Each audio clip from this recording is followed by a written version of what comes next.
ধানের শীষের প্রতীক নিয়ে নির্বাচন করাটা নিজেকে সৌভাগ্যবান মনে করছি।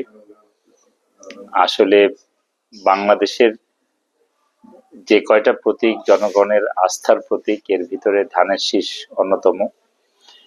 আর এই প্রতীকটার প্রতি মানুষের আসলে একটা সহানুভূতি এবং আবেগ, দুইটা জিনিসই আছে।